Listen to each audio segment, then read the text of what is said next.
The plug has been pulled. We have seen a world record at the Paris 2024 Olympics, and in the most ridiculous of fashions. Pan Zhanle just decimated his previous world record of 46.8 with 46.40. He is so far ahead of the rest of history in this event, and he won the Olympic final, destroying Kyle Chalmers and David Popovich by over a second, outsplitting them at every portion of the race. I've never seen a race like that. Everyone in the venue was texting me it was just pure ridiculousness. And to top that all off, this was the best overall night of swimming I've ever seen in my life. We started with the women's 100 freestyle, a blockbuster, followed it up with the men's 2 fly, an even bigger blockbuster, and then we ended with this ridiculous world record.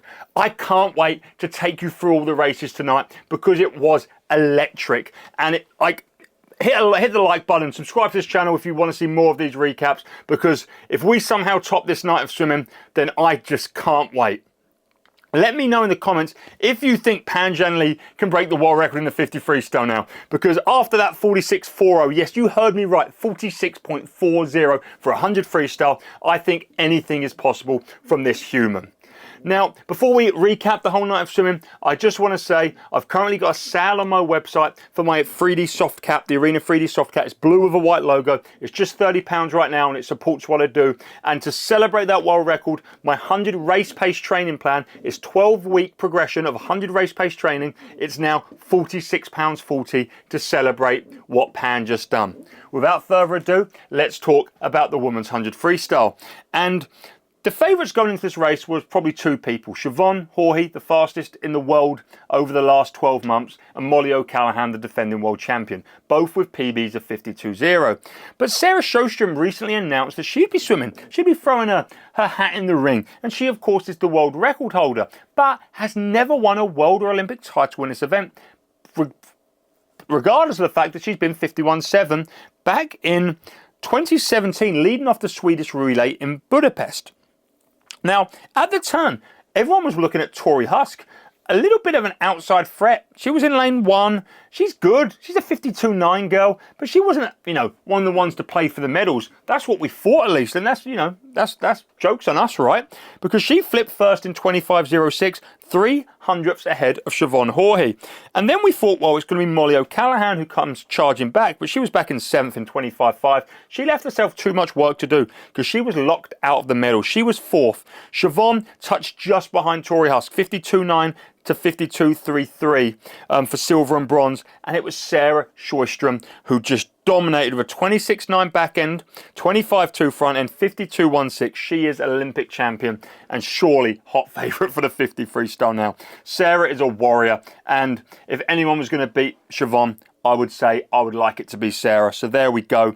Great result all round, and Siobhan, what an awesome couple of days you've had. 2 bronze medals added to your brilliant collection of silverware from your swimming career. So great job, Siobhan.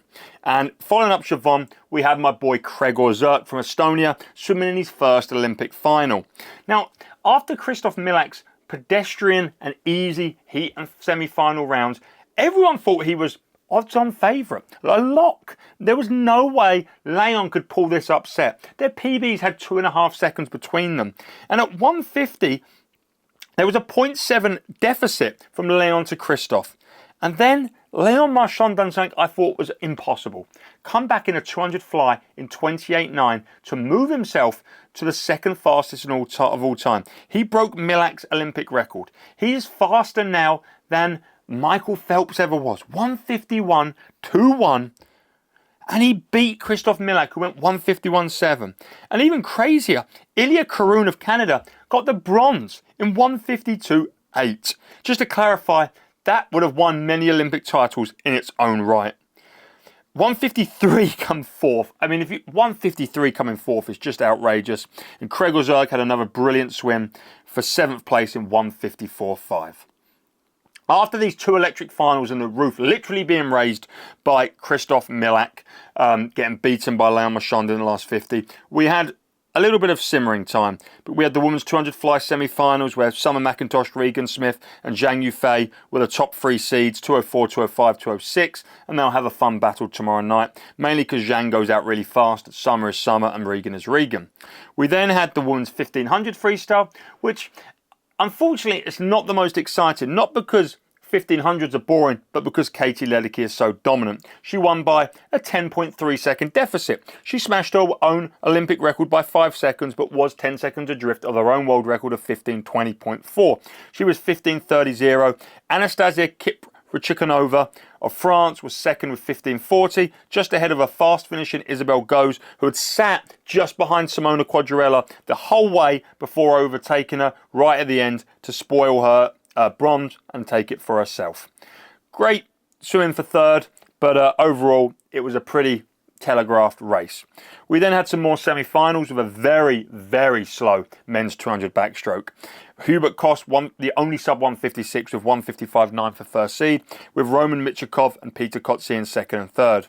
The only real news was two big misses. One, Thomas Chacon of Italy, the 100 backstroke Olympic champion, and even bigger news, Ryan Murphy missed the final. I'm a big Murph fan. He's a lovely guy, and I'm gutted he's missed that. He looked devastated afterwards. We then had the 200 breast semi-finals, and it's going to be all Kate Douglas and Tatiana Shoemaker/Smith. Tomorrow night, they were both 219s, and they went neck to neck in the same semi-final. That's going to be a great race tomorrow night. And then, did I miss anything out? No, that was it. We had two more finals, the men's 2 breast, the men's 100 freestyle to finish the night. And my God, Leon Marchand won his second Olympic gold, the first person since 1976 to win 2 individual gold medals on the same Olympic evening. And he won in emphatic fashion. He was first at 50 and 28.4, first at 100, 60.5, both under world record split. First at 150 and then 205.85. Not quite a world record, but a new Olympic record, a new European record, a brilliant swim. Hats off Leon Marchand, 205.8, 2 golds tonight. The French, they must be having a ball with you, and you are absolutely the shining star of world swimming right now. Sax Doublety Cook come second with a 206.7. Casper Cabot got up on the podium with a 207.9, just ahead of Dong, who closed really hard. And then it was the race that we've all been waiting for. I know you've been waiting for it. We've had about 1 billion questions over the course of the last year. Who's going to win? Who's the favourite? Who's going to come second? Will Popovic set the world record? What's going to happen? And I think a lot of us had kind of written Pan off. Back in Doha, he set the world record leading off the relay and added 0.7 in the individual final. And I think that made us think, you know, he's a good relay performer. In the 200 frees, he always sandbags the heats and doesn't make the semi, but goes 143 in the final. He was only 145 yesterday. I think generally people thought he was in better form in Doha. I thought that. I'll be honest, I thought that. But, well, what do I know? Because he turned in 22.2, come back in 24.1, and just slaughtered his own world record by 0.4 with a 46.40. I've never seen a swim like it. It was mind-blowing. We were left astonished and speechless. Everyone in the venue has texted me what just happened. Kyle Chalmers comes second. He was 8th at 50, come back in 24.4 for 47.48, 0.01 ahead of Popovic, 47.49, who was 0.01 ahead of Nandor Nemeth, 47.50 for 4th. Fortunately, the Americans struggled. Outside lanes, 47.9s, 7th and 8th.